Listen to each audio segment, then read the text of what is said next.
Hi, welcome to this Blender video tutorial entitled BooleanModifier. The Boolean modifier is an object mode modifier that provides a method for combining or subtracting one object's mesh from another object's mesh. To demonstrate Blender's Boolean modifier, I placed a cube object, which I have scaled to the shape of a wall, and a UV sphere object in my Blender scene. I'll select the wall object and tab into Edit mode. The Boolean modifier will only work on well-defined objects. That is, there needs to be enough vertices in both objects' meshes to complete the joining, subtracting, or intersecting Boolean operation. Now my wall is not very well defined. It has no vertices in the interior of the two large faces to complete the Boolean operation. I'll switch to Face Select mode and select the two large faces. I'll then click on the Subdivide button in the 3D Editor Tools panel 4 times. This will create an abundance of vertices to complete any of the Boolean operations. I'll tab out of Edit mode. Next, I will position the sphere object so that it is partially within the wall unit.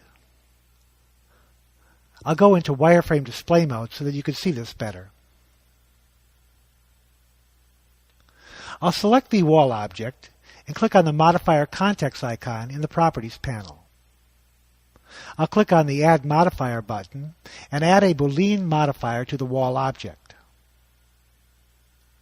I'll then click on the Object box and select the sphere object as the Boolean object.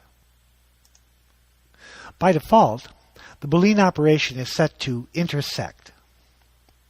Now I'll select the sphere object and hide it and make it non-renderable in the Outliner editor. I'll then go to Solid Display mode.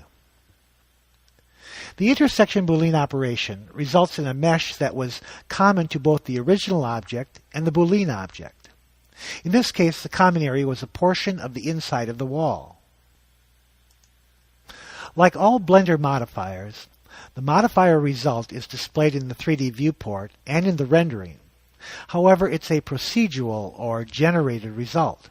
The structure of the object being modified remains until the modifier is applied. To demonstrate this, I'll tab into Edit mode. Note that the wall object, along with all its sub-object structure, remains intact. The result is only generated and displayed both in the 3D viewport and in the rendering. I'll tab out of Edit mode and I'll render the scene. Note that the result of the Boolean operation is also rendered. Now, because the result of the modifier is generated, it's sometimes a very good idea to apply the Boolean modifier after the operation is completed. This is especially true with very complex Boolean operations. Until applied, the Blender 3D display engine must calculate the Boolean result each time you adjust your 3D view. Now this can cause your computer to grind to a halt as multiple complex calculations are being made as you rotate your view. Now here it's not a problem, but you're sure to run into this problem if you frequently use the Boolean modifier. I'll unhide the sphere object and then change the Boolean operation from intersect to union. I'll select the sphere object and hide it again in the Outline editor. The union Boolean operation results in a mesh that combines the original object and the Boolean object. In this case, the result is a single object that includes both the wall and the sphere object's mesh.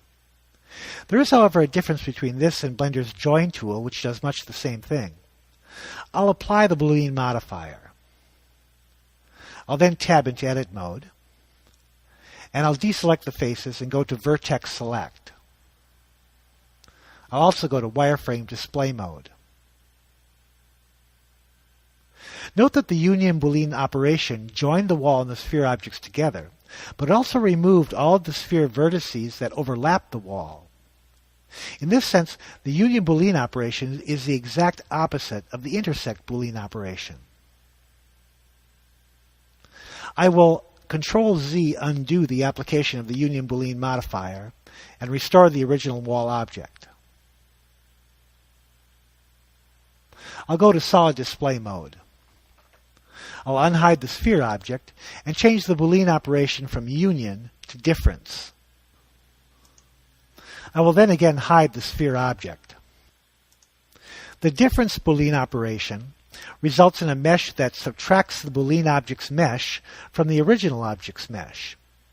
In this case, the result is a single object from which the space occupied by the sphere mesh has been subtracted. I'll unhide the sphere object and move it so that it completely bisects the wall object. I'll then hide the sphere object. Now the Boolean operation has created a hole in the wall object. This works quite well, assuming that both the sphere and both sides of the wall have enough vertices to complete the Boolean operation. I will unhide the sphere object and click on the X in the wall's Boolean modifier, which will remove the modifier from the wall object. I have also placed a plane object in my scene. I'll unhide the plane object. I'll select the plane object and tab into Edit mode. With all the vertices selected, I'll subdivide the plane object 4 times. And then I'll tab out of Edit mode. I will move the sphere object so that it completely bisects the plane object. I'll then select the plane object and add a Boolean modifier. And I'll make the sphere object as the Boolean object. I'll set the operation to difference. And then I'll hide the sphere object. Note that in the case of a plane object, the Boolean difference operation does not cut a hole, but rather one side of the sphere's mesh remains. There are other methods that are much better for cutting a hole in a flat surface, which are demonstrated in a later tutorial.